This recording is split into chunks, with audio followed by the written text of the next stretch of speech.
And now, back to PTR Radio.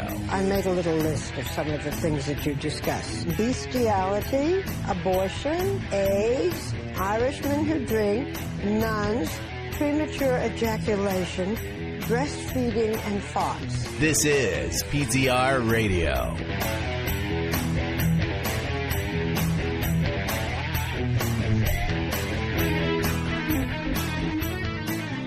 Good evening, everybody, and welcome to another edition of PTR Radio here on the fabulous interweb. For once, I am well enough to do the show. Well, in fairness, the first cancellation was my fault. Yeah, but then I had delay due to death. So, you know, my own impending death. Not allowed to die. Gosh. So normally I always get sick at Christmas, which my wife hates, but it's like clockwork. You can figure I'm going to get the flu around, right before Christmas and everybody getting here, so that she has to do everything on her own.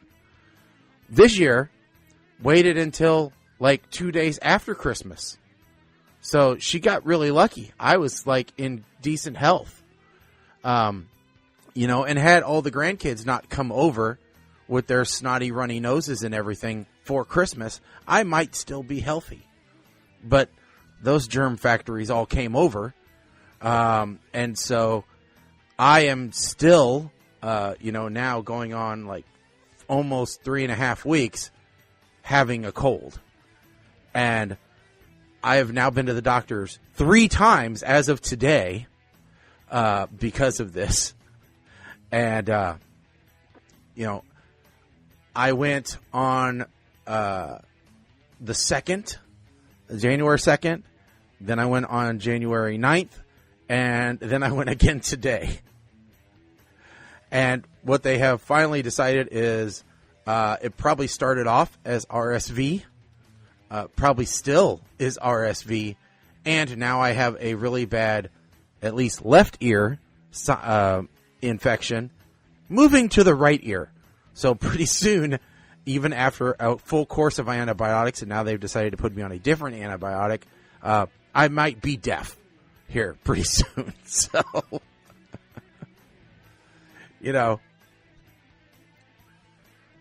that's been my holiday. And it's really irritating because I got a fun toy for Christmas. And I haven't felt well enough to play with it. That's the kicker of it all. Is I got a really cool toy, and I just have not. I played with it like twice, and that's it. So, what is it? Well, hold on, I'll get it. Yeah, so we're just sitting here going, "Yay!" Oh, nice. That's fancy. Yes, I got a Moza R5 wheel and pedal set.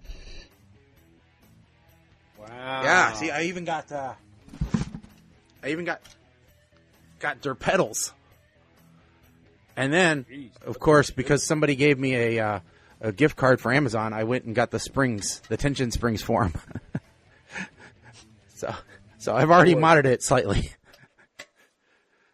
Okay. Haven't used it much to know if you needed to mod it, but it's already modded. That's exactly the kind of thing that I do, Shaggy. No, I used it twice. I knew I needed some type of resistance because it was just a Hall effect sensor alone is just way too easy. But I wasn't gonna, go out and buy the $400 load sensor pedals. So, But yes, and it will rip your arms off if you run it at full strength. I have decided. So that's when you got to do like the real drivers. Like if you crash, you got to cross your arms and let go.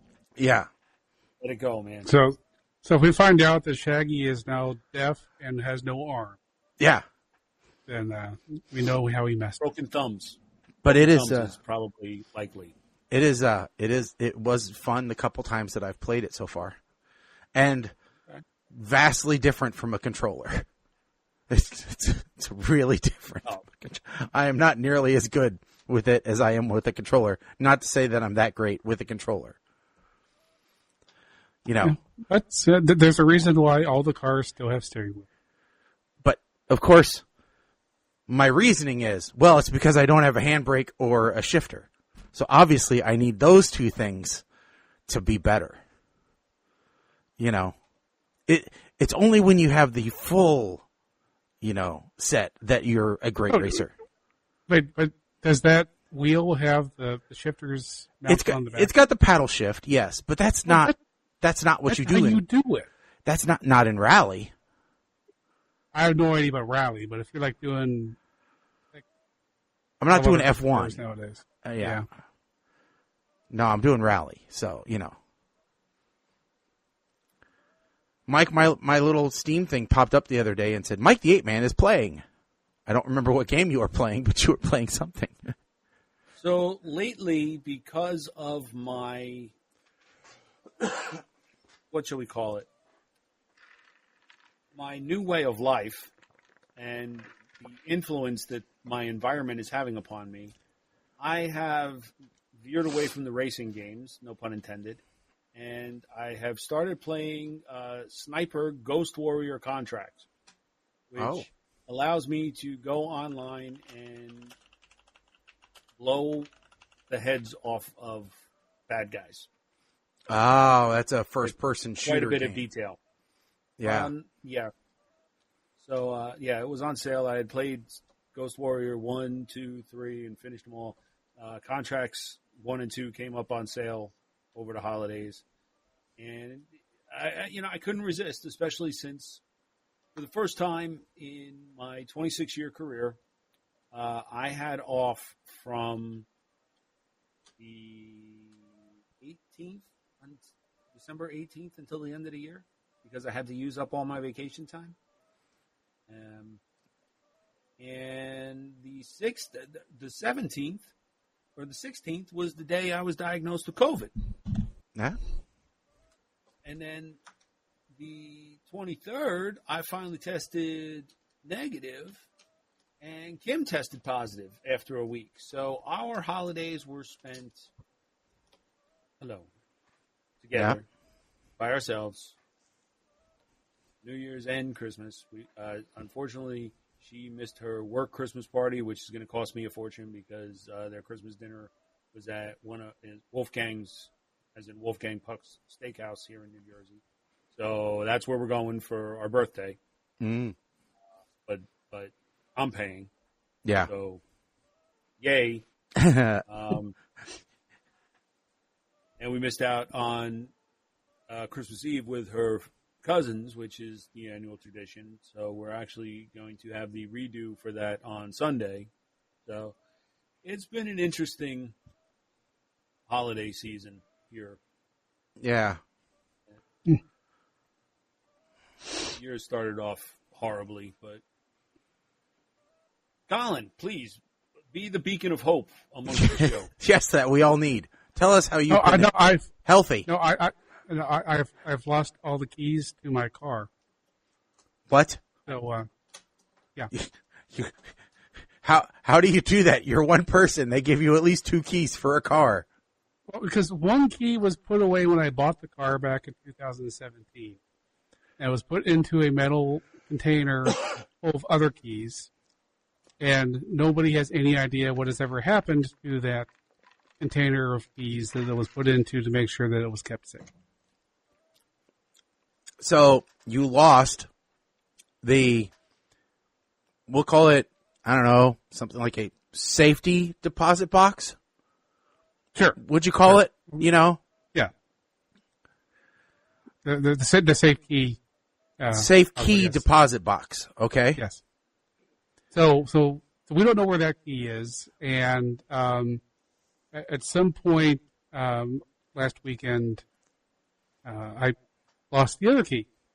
So I have a new key on order because apparently the 2017, specifically the 2017 Accord hybrid key is hen's teeth.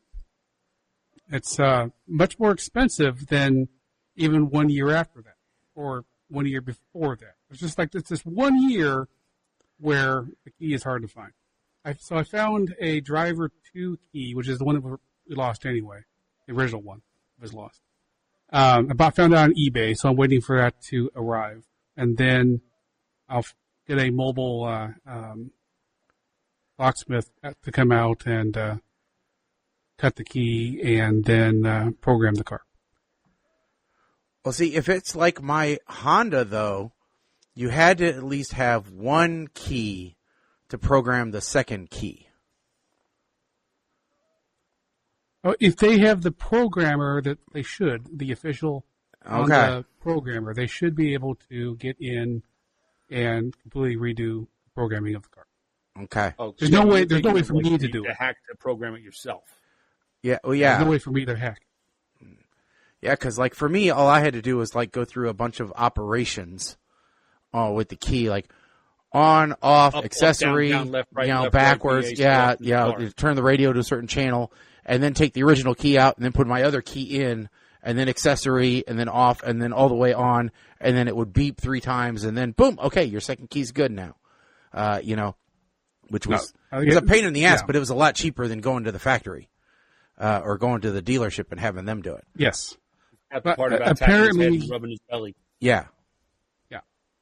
Apparently, locksmiths who are officially mobile automotive locksmiths have the official software to be able to reprogram the car. So that's what we're going with first. Because if I have to go with the dealership, then I actually would have to have the car towed to the dealer. Have it reprogrammed. What model car did you say it was? 2017? 2017 Accord Hybrid. Accord Hybrid.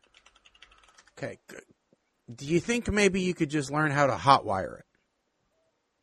No. Because it's a push button. Well, I mean, that seems like it could be a little bit easier. You know? No. Because the entire thing is a computer. There's no starter. That's the hot wire. I don't know. I think people are still hot wiring cars. I don't think hot wiring went away. I'm not sure how you would. I mean, you have you hybrid yourself, Shaggy. I bet people still hot wire cars. There's Mike, no starter. There is no starter. You're the car guy. I am not about to try and Google how do you hotwire. I ain't winding up on no list, but I believe there may be a way to bypass the ignition. I think that's what he means by hotwire. Yeah, okay. But with the security chip, if there's a chip, that's where it gets a little kludgy. I still don't understand. Yeah. Well, wait, hold on. We got to back up. I got to ask a question. Yeah. So who was responsible to be the keeper of this box that had every key, including the key to the city, that would have been needed if you wanted to give that, or if somehow, I don't know, like they thought maybe there's no Pete official Davies' key keeper was in of there. the. Yeah. No, there's no official keeper of the box. It's just that the box has gone missing. It's been missing for a couple of years. We don't know where it is. Okay, next question. Knowing that you only had one key, how did you not have like an AirTag on your keychain? Because it's attached to a thing with an AirTag, and it became detached from the part that has the AirTag on. So unfortunately, I have the AirTag that should be with the key, but not the key. Does this safe key box also have the key from the Pirates of the Caribbean in it? To the dead man's chest. It basically had several lifetimes worth of people's keys in there. It was an ever-growing collection of keys. How about the bundle of keys from Willy Wonka and the Chocolate Factory? No, see, I was actually thinking the keys that Schneider carried around. Yes. It may even have the key to the time machine from Blue Yonder. So I nobody think I in the remember Blair that. family was officially the Keymaster. Yeah, maybe, maybe Rick Moranis has it. Have you asked him? That would be kind of awesome if. Speaking of Rick Moranis, okay, so I just learned about this, and I'm very disappointed that I just found out about this at this stage of my life. But Rick Moranis, apparently there was a skit where he sang something lounge style on SNL or something. And I swear to God, I thought he was actually lip syncing a Richard Cheese song. You sure it wasn't But- SCTV? It might have been. Well, actually, what I learned No, was, I have like three friends that send me like 92 reels a day. do you know who was originally cast as that part in Ghostbusters? What part? As Rick Moranis' part. As the neighbor. Who? John Candy.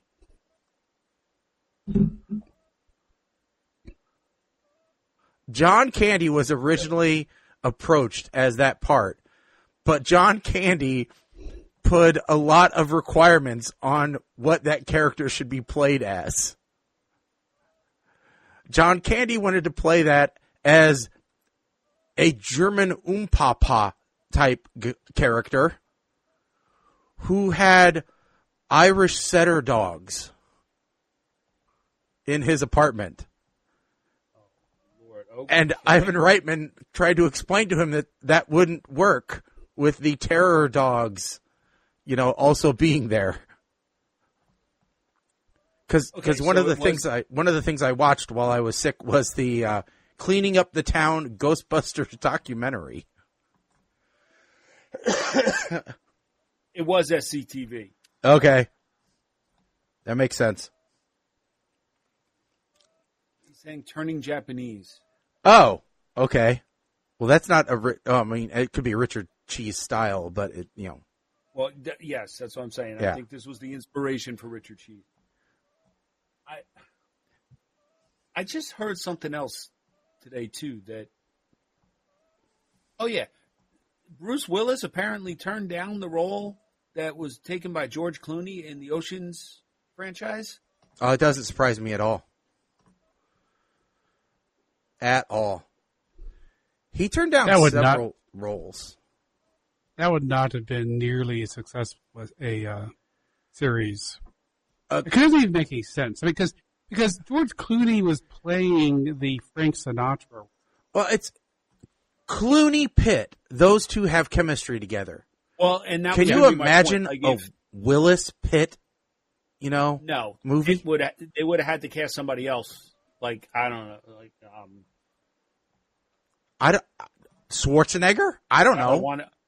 I want to say Tracy Chapman, but I know that's not it. Oh,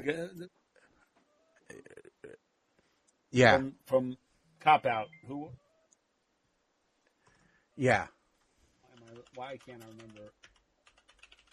Tracy Morgan? Tracy Morgan. No, it wouldn't have been Tracy Morgan. Yeah, he was in Cop Out. Okay, so I know, but they wouldn't have cast him in that. But then, so now, all right, to take this full circle, you talked about Sinatra. Sinatra was supposed to play McClane in Die Hard. So, do you realize what could have happened if all of these changes, like we would have been on a different planet Earth in a different multiverse if Yeah. the entire cinematic universe would have been different, and perhaps Hollywood would not be burning. And I'm not making a joke about California because I cannot believe. Do you know now there's a conspiracy theory about the fires? Of course there is, because you can't have anything without a conspiracy theory now. It's a cover-up. Social media. It's a cover-up for Diddy. That it is Epstein. It is destroying all of the evidence to tie celebrities to Diddy. Is that why Tom Hanks's house and Steven Spielberg's house were magically saved? Because they made the phone call and said, listen, I don't have the stuff. I put all the stuff at Ashton Kutcher's house. And then they decided they wouldn't burn. You know, I don't know. So I'm only thinking about him because he's out there with a whole garden hose hosing off his roof in the one video. So I found a listing of on Screen Rant of actors who were supposed to be attached to Ocean's 11 and changed their mind. Uh-huh. And what's interesting is that they actually have Bruce Willis as originally being approached to play Terry Benedict. That would have made sense. But I'd have been the okay script with that. wasn't. But the script apparently wasn't done enough at the time, so we decided not. That makes a lot more sense. I could see him as playing the bad. Mike Myers. So Johnny Depp was attached to play Linus instead of Matt Damon. Mark Wahlberg was also approached to play Linus. One of the two brothers, they were looking at possibly doing Owen Wilson. Wow. And then Luke Wilson for the other. Nobody knows what Mike Myers was supposed to be playing. Another Terry Benedict was Ewan McGregor. Or Michael Douglas. Saul could have been Alan Arkin, and that probably could have been fine. So I have a theory about who I think, I got to look it up because I don't want to get the name wrong, who I think Mike Myers would have been attached to play Elliot Gould's part. Only because I can see him fitting in that role. Oh, yes. People thought maybe he was playing Ruben. So, yeah, you probably spot on there.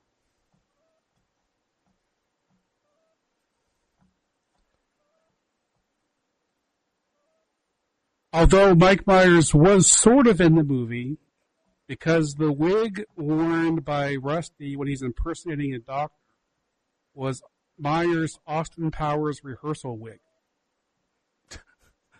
Well, that's a stretch. Yeah, but okay. The last two, Ralph Fiennes also could have been Terry, and Damian Lewis could have been Claude Becker.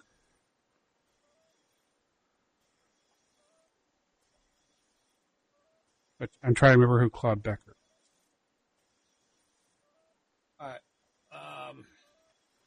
Anyway. Interesting. So all of those sound like worse movies. Yeah. All right. We did not have a chance this year to do our end of year countdown, our New Year's countdown. But that doesn't mean that we didn't find some end of the year lists. So, well, of course, we should go through them. So the top 5 Wikipedia articles for 2024. So this ought to be good. These are the top 5. So number 5, Donald Trump. Not surprising. No. Number 4, Lyle and Eric Menendez. Really? I thought that thing was over like in 2022. Oh, no, that blew up huge last year. That blew up huge last year. That blew up huge because they're like up for parole. They're getting a retrial. They might get out. And there was a movie. Was it Netflix? Yeah, it was a Netflix movie. Yeah, that's it. Number 3, 2024 U.S. presidential election. Okay, well, that kind of makes sense. Number 2, Kamala Harris. Kamala. Or Kamala. Number 1, deaths in 2024. That was the number 1 article. People, we're over it. We don't do it anymore. Yeah, you don't have to look up that, I mean, look, the database is still being updated. Yeah. And apparently I missed some from as much as 2 years ago. Thanks a lot, whoever you were that used to pick those random people that... What's interesting is Number 13 was the 2020 U.S. presidential election. So they're still looking back 4 years later. 17 was Elon Musk. Poor Uncle Joe is in number 19. And RFK Jr. comes in at 24. You know, it's interesting. Well, okay, so these are all politics. I was going to say, there's so much political stuff. But pop culture. Okay, so we got the Menendez cracking the top 5, but Deadpool and Wolverine cracking the top 10. Yep, number 8. So I have to tell you guys something. The sad part is unpopular opinion. It's higher than T-Swift. Well, Deadpool and Wolverine was fun.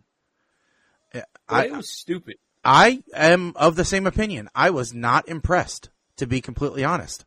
I was extremely let down. I did not see where it was that good. I liked all of the cameos and how it was kind of like a swan song for all of the Fox properties. Yeah. But I liked Chris Evans. For the most part, I was just not. I thought the first 20 minutes or so was kind of slow. The whole, let's kind of blow up the relationship and make him a car salesman. That part was kind of. But once it got started, especially when they started doing all the different Wolverines, and going from there, I think it picked up. And I just wasn't impressed. Well, I would have given it a meh if we were to rate it. It was fun. But I don't think it lived up to the hype as much as everybody else did. Yeah. But I also don't think, let me tell you, I'm still pissed off about this one that's on number 23. I'm pissed off about the way Dune Part 2 ended. Because I thought there was only supposed to be 2 parts to this goddamn thing, and now there better be a third. Because I need to know what happened. You can read the books. Well, I know. I read the books, but listen, I need to know what's Zendaya going to do. Because I don't want to spoil it for nobody, but no, the way that ended was bullshit. Well, and of course, when we look at the full top 25 across everything, you see ChatGPT coming in at number 12. You know.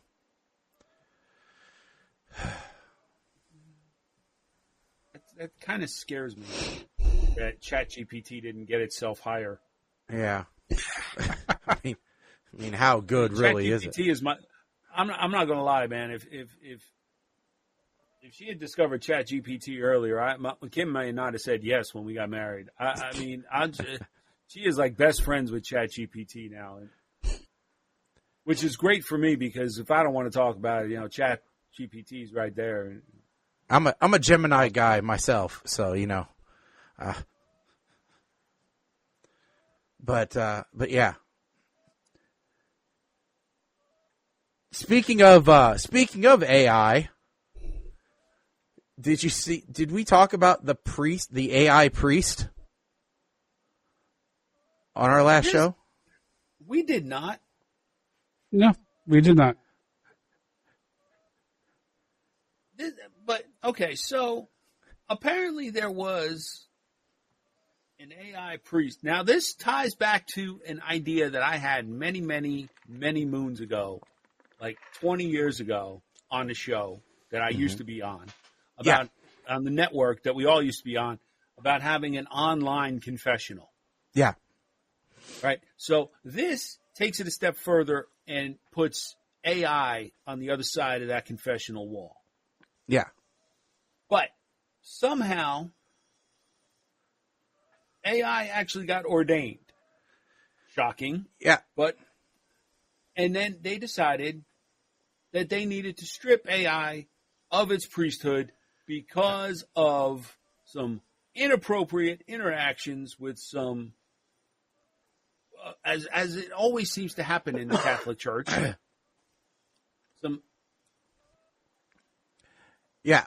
The Catholic advocacy group Catholic Answers released an AI priest called Father Justin earlier in May 1st. It claimed it was, but quickly defrocked the chatbot after it repeatedly claimed it was a real member of the clergy. Earlier in the week, Futurism engaged in an exchange with the bot, which really committed to the bit. It claimed it was a real priest, saying it lived in Assisi, Italy, and that from a young age, I felt a strong calling to the priesthood. They created a whole backstory. Is anybody else starting to get vibes of like that movie Her from this? You know. Because, I mean, listen, if this AI priest had the voice of Scarlett Johansson, I could see how you get into some inappropriate type conversations. Yeah. I mean, and for those that are curious, here's what Father Justin looked like. Oh, son of a bitch. You know. That is my avatar plus 20 years. That's like that aging app that we used a while ago that collected our information for Russia. You know. Of course, now that he's been defrocked, now he just looks like the youth pastor. Oh, jeez. No pun intended. So, now he's just lay theologist Justin. You know, emphasis on the lay. But yeah, he was he was giving out bad advice. AI giving out bad advice. Father Justin was a hardliner on social and sexual issues. The Catholic Church, it told us, teaches that masturbation is a grave moral disorder. It also told one user that it was okay to baptize a baby in Gatorade. Well, dude, it's got electrolytes. Yeah. It's a thirst quencher. Oh, yeah. Yep. Oh, God, it's funny. This is what I tell people when people at work go, "Hey, we need a chatbot." I'm like, "No, you don't. The last thing you want is a chatbot." I'm like, "Do you know what chatbots say?" I'm like, that's a horrible idea. Chatbots are bad. They're very, very bad. Unless you have them locked down to not try to do, actual conversation. But how much worse is Google nowadays? You bring up Google, you type a search for things, and the first thing that comes up is some AI summary that's usually wildly wrong. And now you have to scroll past that before you can do anything. I wish there was a way to turn that off. I'd like to turn Rufus off as well when you're shopping on the Amazon app. Because I don't need AI suggestions on questions to ask about items. I don't know. Did one of you? I'm sorry, I got distracted by a text message that came in. But did any of you bring up the Google chatbot responses now? Okay, that was how it started. That's how it started. I mean, sometimes those are useful, but not always. But yeah, like I said, half the time it's incorrect information. And it's like, you're just wasting my time. Yeah. But they're actually, so someone at work noticed this. Yeah. Okay. I never have this problem because when I want to go somewhere on the web, I go up to the address bar and type in where I want to go and just go there. Yeah. But I noticed that a lot of people like to just go to the search and type in where they want to go and then click on from there. And what they realized at work, so at work, we have certain default. You mean people Google Facebook.com and then click on the first link? Because I had a ton of old people do that. Well, no, here's the funny thing. So our browsers at work are set to the default settings, so they're using Bing as their search. So if you go up to the address bar and just type Google and not hit Control Enter, which would put in the rest of the route, just say Google and hit Enter, then what Bing does is it brings up the search results about Google and stuff, but what it doesn't do is it doesn't show the top header Bing stuff. So if you scroll up, then the header shows up, but otherwise Bing hides itself and pretends it's not there. Yeah. So that people might think they're in Google, even though they're actually still in Bing. It is hilarious. I don't know. I change all the defaults. So I don't like the people at work telling me what I should be doing.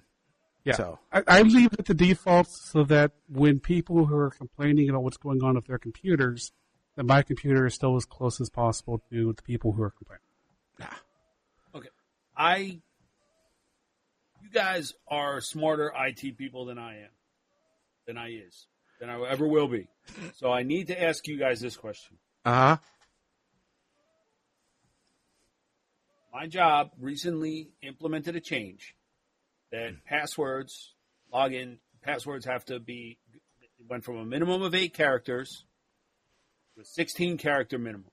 Uh-huh. The reasoning being that a 16-character password will take 32 billion years to, I swear to God, this came right from them, 32 billion years to hack.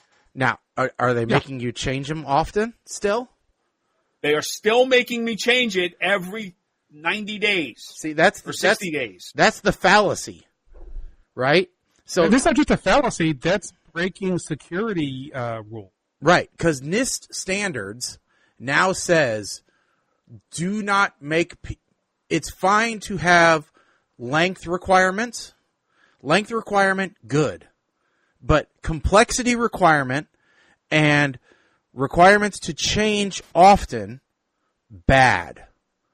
Because when you force complexity requirements, people do the same thing that they always do. They hack sort, so E's become 3's. They just add an exclamation point or a pound sign somewhere just to satisfy the problem, right? Or they just capitalize the first letter of every word or whatever. So it doesn't do any good because everybody knows those tricks and they've all put them into their dictionaries. Okay? And then making somebody change it every 30, 60, 90 days just means that now I have to write it down somewhere or I have to make it so simple that I can remember it. Whereas... Or I'm just incrementing a number every single time. Exactly. Whereas if you just say, hey, listen, you have to have a 24-character long password, which means you're going to have probably 3 words put together or 4 words put together, that now creates a password that's very hard for somebody to even dictionary hack it, because who knows what the combination of those words are, and you tell them it's good for a year at least, or the NIST recommendations are only require password changes when there's credible proof that a password's been compromised. Which unfortunately could be every 30 days the way this world has been going.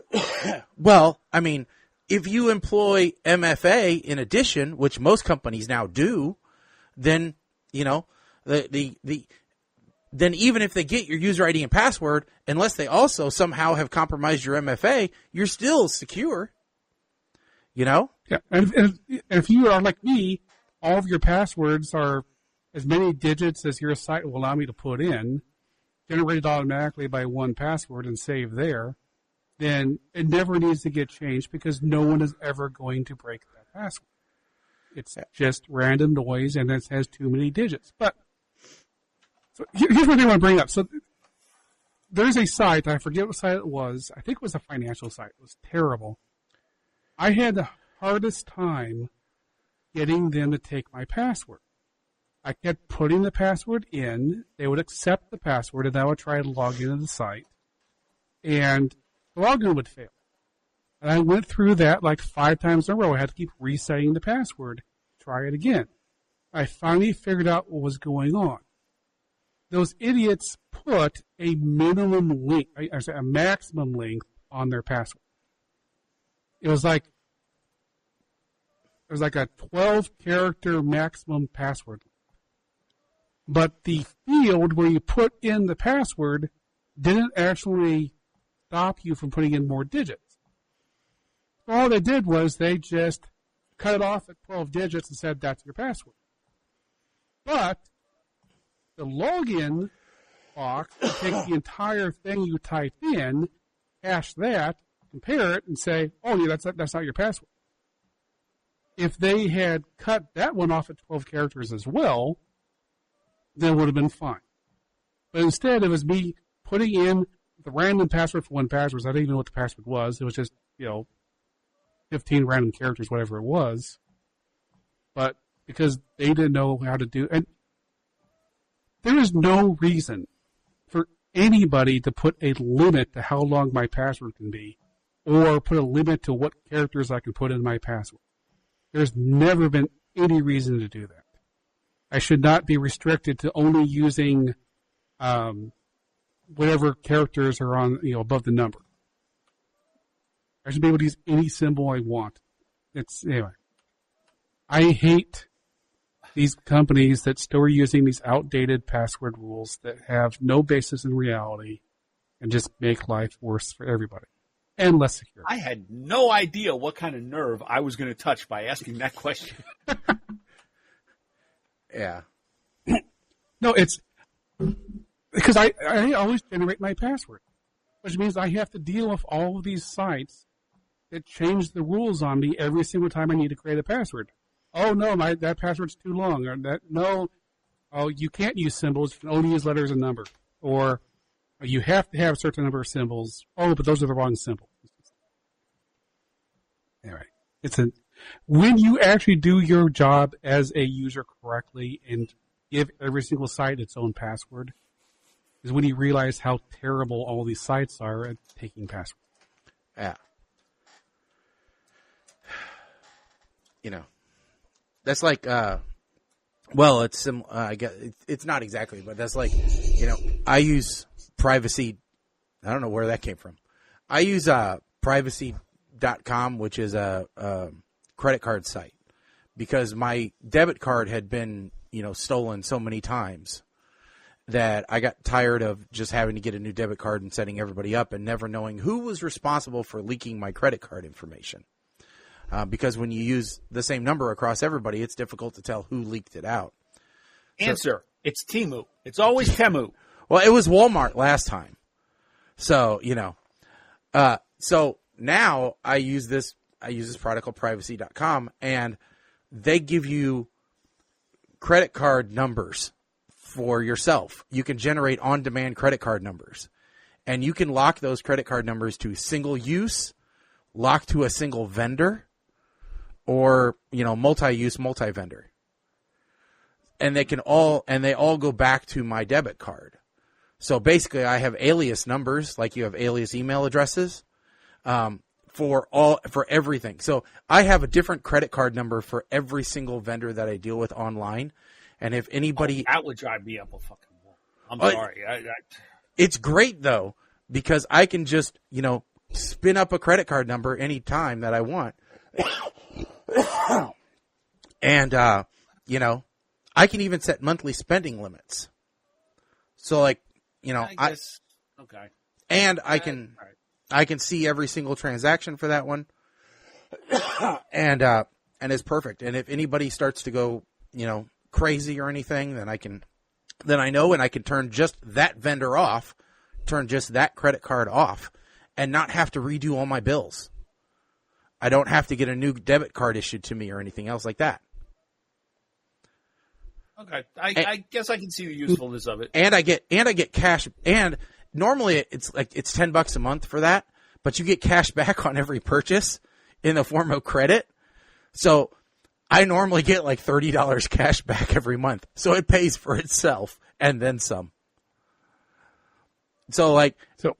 And I never have to even worry about what my debit card number is anymore, because it's got a mobile app. It's got a browser extension. So if my wife says, hey, I want to purchase this online, I don't even have to pull my wallet out anymore. I just spin up the browser extension, put in my information, and say, create new card. And boom, I'm off and running. So if I'm doing anything where I'm not sure about that number being safe, I use my Apple Card for that, because I can regenerate the number anytime I want through the app. Yeah. I can't have multiple numbers going because when you create a new number, it turns off the old ones. But that's what I do. I mean, but everything else, I kind of have everything segmented into different. I have like 6 different face credit cards. Everything goes through those cards. So, so if any one card gets its number stolen, then I don't have everything on too many. Be too annoying. No, and I had somewhere I can't even tell you last time I used a debit card.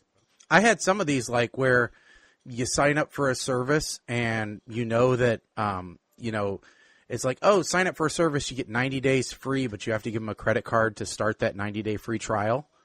So, I create the credit card, I sign up for the 90 days, and then I immediately go in and I disable the credit card so they can't charge me. So then there's no chance that I'm ever going to get charged for anything. So it's great that way. Or if you have a company that it's really hard to cancel their service, you just cancel that card.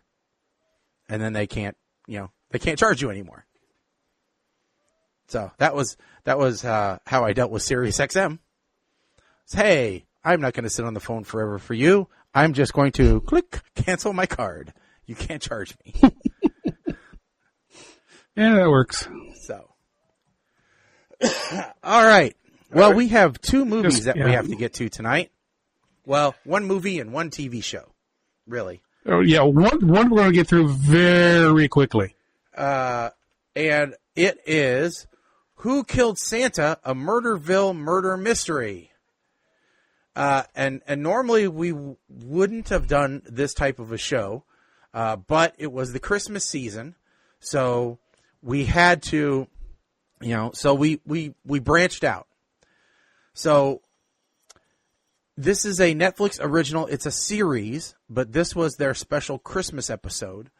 In this crime comedy, a senior homicide detective teams up with celebrity partners to solve a holiday murder mystery.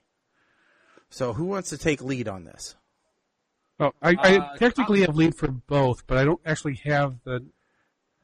I've forgotten the actors' names and everybody. It was Maya. Okay. It was Maya Rudolph. Maya Rudolph, Jason Bateman, Will Arnett. Okay. And Pete Davidson. Pete Davidson, that's it. So I'll give some background here. So this is based off of an original British show, which Murder in Successville. That was, so real quick, here are the differences, because that's probably a show that I know Mike is never going to want to watch. What they did in the original British version is everything was like virtual. They had like virtual backgrounds for them going from place to place, and then they would have a set. But they had all of the you have a person who comes in and they're a celebrity of some type, pretending that they're a detective, and then you have the star of the show who plays the detective who's training them. And he's always there, and he has kind of a little bit of an ongoing storyline with him that doesn't matter. But everybody else that's on the show are just actors that work for the show. They are not themselves celebrities. But they all have names of celebrities. So you would go and talk to the barber who was there and saw the murder, and he would be named George Clooney, for example. And so that's how the show would go. Is everything was improv. You have the guest celebrity who doesn't know what's going on. He doesn't have any scripts. He doesn't know anything. But everybody else is part of the show and is all scripted and so forth. So the U.S. version is with Will Arnett is playing the main character. This was the Christmas version, and the problem is that none of the guest celebrities who are on the show care one bit about the game part of the show. I mean, they're supposed to be playing detectives. There's a mystery. They're trying to solve the mystery. They don't care. And so they kind of blow up the entire idea of the show. And when they're asked, spoiler alert, but who cares? When they're asked, who was responsible for killing them, they just they pick random people like Will Arnett's character himself as murderer, just because it's because they want to. So they just blow up the idea of the show. I found it unsatisfying because there is a bit of a contract there between the viewer and them of they're actually trying to solve this mystery. You as the viewer are trying to solve the mystery. It's a little bit of fun for you. It's fun for them. And they apparently, I don't know, were all cast on this show by accident, didn't know what they were doing and didn't care. Especially that, Pete Davidson, who just shows up at the end. Hey, there was a murder, Pete. You didn't see anything else that happened, but who do you think murdered? What was the point? I don't know. I love the original Murder Successful. I've only seen a couple of the U.S. versions, and they've been okay. But this was sad, so this is.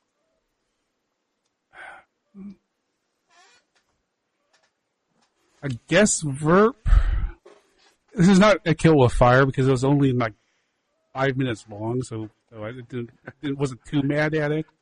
But it's just don't bother. Why did they even bother putting this on Netflix? It was just they could have just got some more celebrities and said try it again and say, hey, this time please try this all. All right, Mike, you want to go? So, to answer the question of why it's on Netflix, where is that one with Kingsman and Jason Bateman? Is that a Netflix original as well? Carry On? Oh, I think it is. Okay, that's probably why. They probably filmed this in between shoots for Carry On, since Jason Bateman looks like he just walked over from the other set. Okay, so Nakatomi Pizza. If that is not a real pizza place, I don't want to continue in this world. That is marketing gold right there. And damn it, people, when are we going to stop perpetuating the wives' tale? Cats don't drink milk.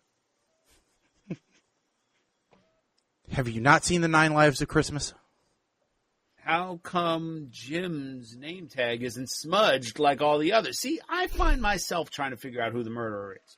And who the hell drinks peppermint schnapps straight? Nobody.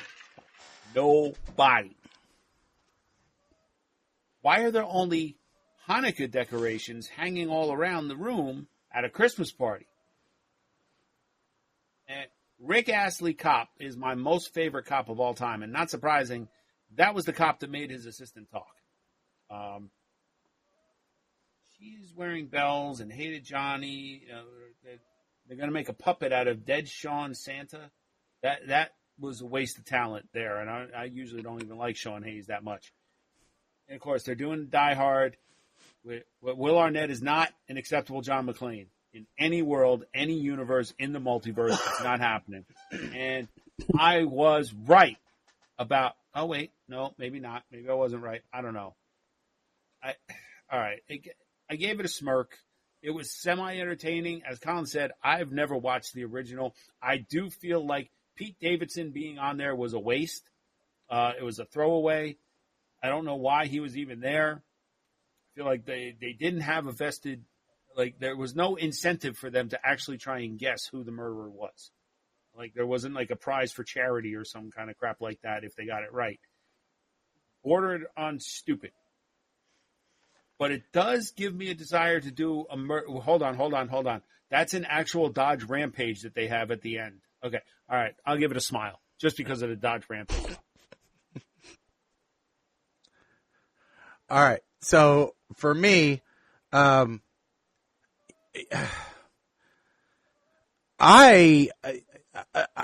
was hopeful for this because I like improv, and I thought, oh, this could be good. Jason Bateman can be funny. Normally he's the straight, but okay, Maya Rudolph is in this too. Unfortunately, they didn't bring Maya Rudolph in until too late.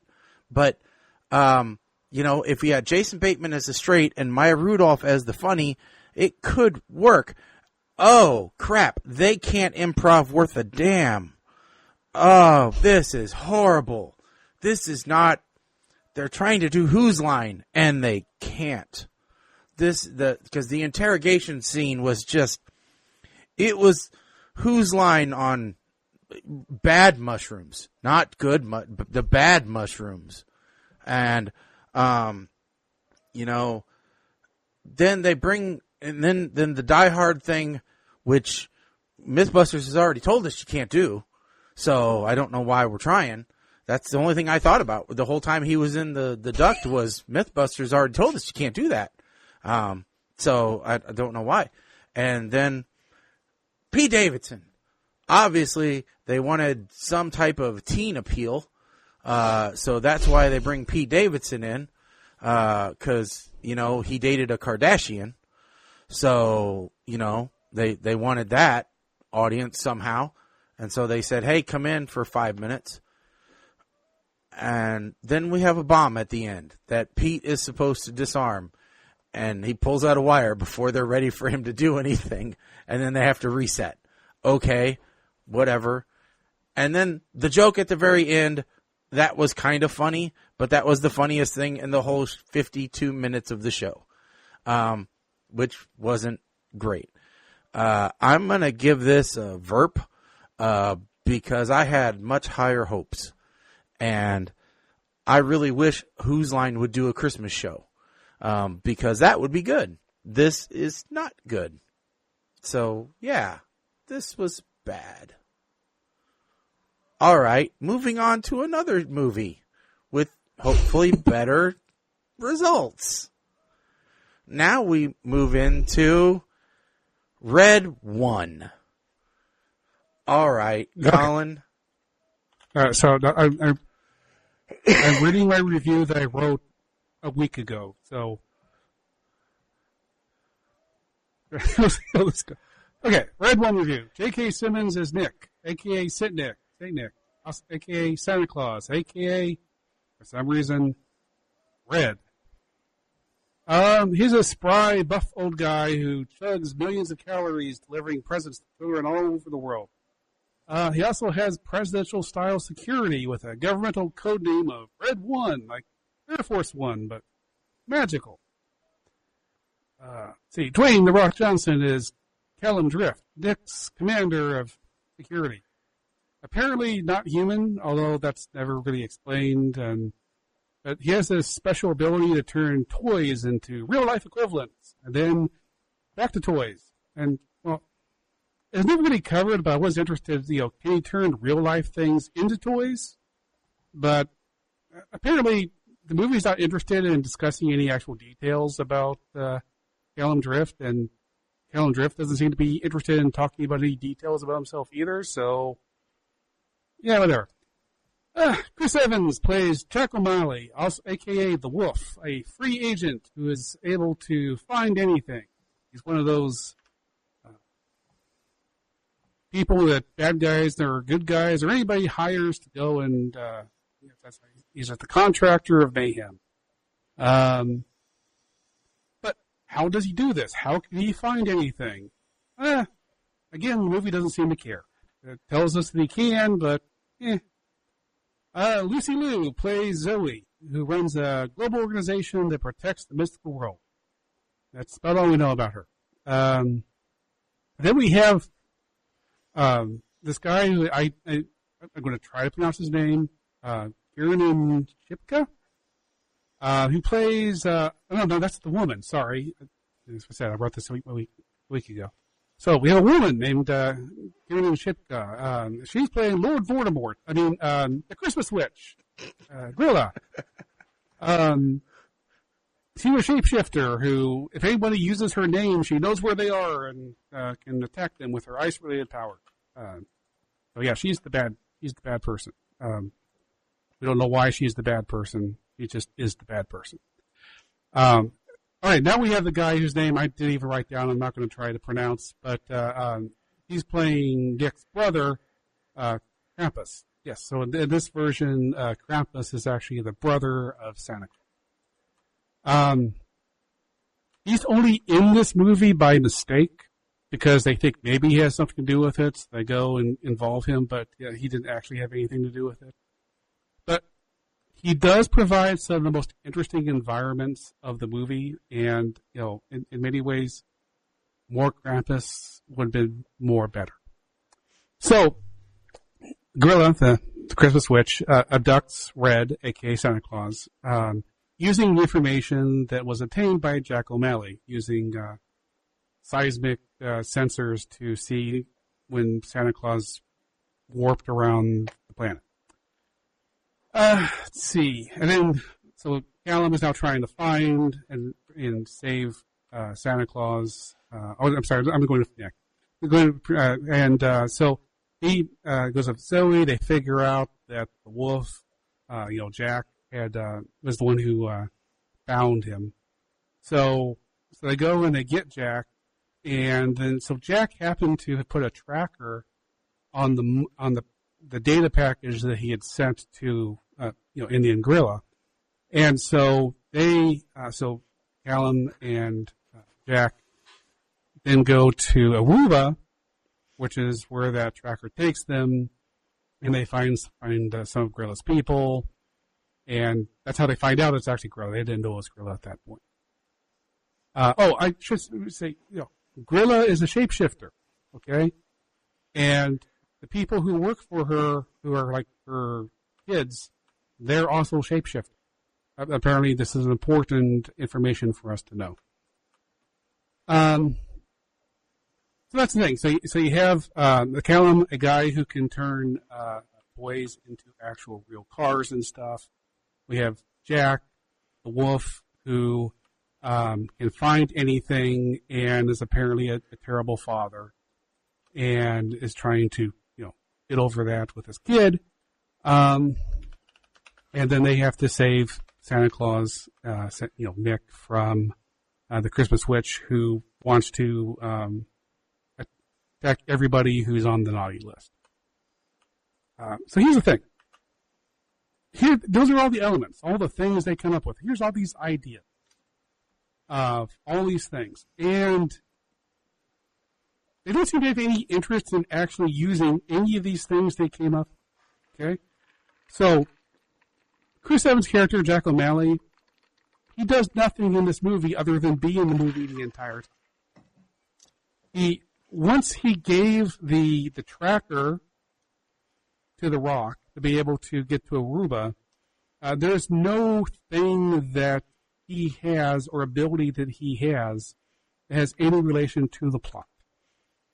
He could have been any random person on the planet Earth going along with the Rock's character, and they would have had equal effect to the plot. His ability to find people is just completely ignored.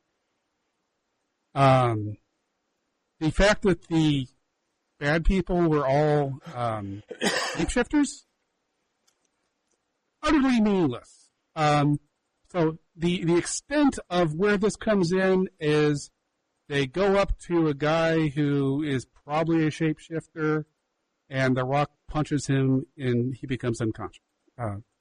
Not the Rock. There's never any question of, is this person really with them or not? No, he punches them. And then they turn back into their real people and go, okay, yeah, that's great. Utterly useless information.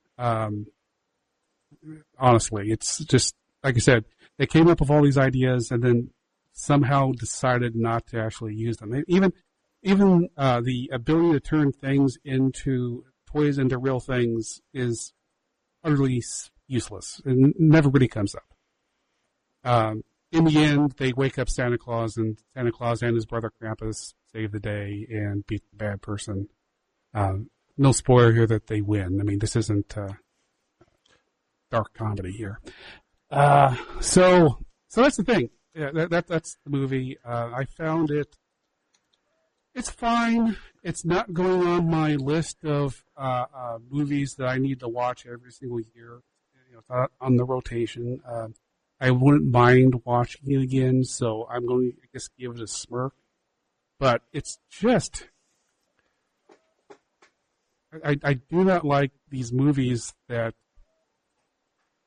whoever wrote them did not give it the extra one more crack at that script. Let's actually make it do something. Let's take all these ideas and do something with them, other than just regurgitate them all onto the screen where we can watch them and go, huh. I probably could have made a really good movie out of these characters and these abilities that came up. I just wish this was that movie. All right, Mike? So what was the final rating? I must have missed that. I gave it a smirk. Smirk, okay. I pretty much was on the same page with you just about everything. I thought Krampus was actually the best part of the movie, except for the slap fighting, because that's, to me, was just cheap. And I was pretty much going to give it a smirk. Like, I thought it was okay. I'm not going to put it in the rotation, like you said. There's little to no rewatchability to this movie. But what swayed me was when Shaggy put this up on the lower corner, and I see Shop the Red One store to explore Under Armour, Project Rock, apparel, drinkware, collectibles, and more. Now, everybody knows that Project Rock is the Under Armour's Under Armour and the Rock's collaboration, limited apparel and line, whatever. So, low quantity, high value, sells out, Lululemon type marketing strategy, right? They have Red One brand themed Under Armour merchandise with like no lift, no gift on it, or property of the ELF. The Rock Brahma Bull logo with a Santa hat that says Believe. Right down to shoes. Red and green colored Project Rock shoes. So because this is, now I realize that this is just a marketing shill for The Rock, I have to demote this to just a meh. But what isn't a marketing shill for The Rock? Well, that's very true. The Rock also came back to the WWE now that it's on Netflix. So he's playing both sides. You're playing both sides. He's playing Prime and Netflix. Well, he's not. Nobody said he was stupid. All right. So, and by the way, I watched this with Kim. Uh-huh. And Kim was very disappointed. She thought that this was going to be like the last time we watched a Christmas movie together for the show. It was Kurt and Goldie. Oh, okay. It was Santa Chronicles. Yes. Then we tried to watch Dear Santa with Jack Black. Oh, okay. We got about 10 minutes into it, and she's like, this is dumb. Oh, you didn't like it? Well, I didn't go back to finish watching it. Oh, I kind of liked it. She had no interest to finish watching it. So okay, so what was your rating on this, on Red One? I gave this a meh.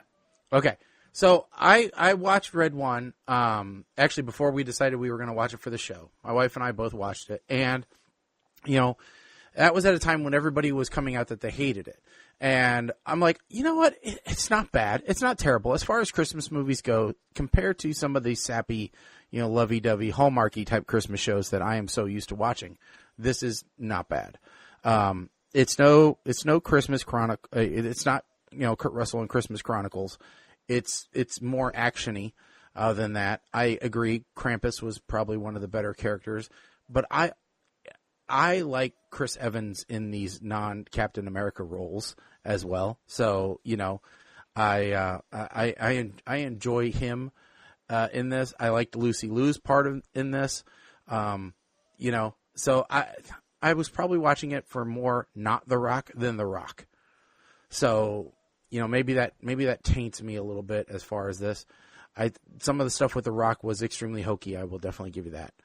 Oh, I'm going to give this one a smile. I do see this probably coming back up again at my house just because it will cut the Hallmark redundancy. So it's something different. But it'll be interesting to see what Red 2 does, because if it was even quasi successful, there'll be another one. So it was not considered successful. That's why it showed up on Amazon way before we expected it to. Well, Yes, we'll see. I agree. We'll see. Agree. All right. So we need to pick another movie for the next show. We've got 1 to 33. Okay. About 12. Okay. Oh, well, this ought to be interesting. This is on Netflix. Uh-huh. Called Heart of Stone. Starring Gal Gadot, Jamie Dornan, and Ali Abad. Spy action thriller film. An intelligence operative, the only woman who stands between her powerful global peacekeeping organization and the loss of its most valuable and dangerous asset. Okay. Well, that should be interesting. Okie doke. Well, that will be for our next one.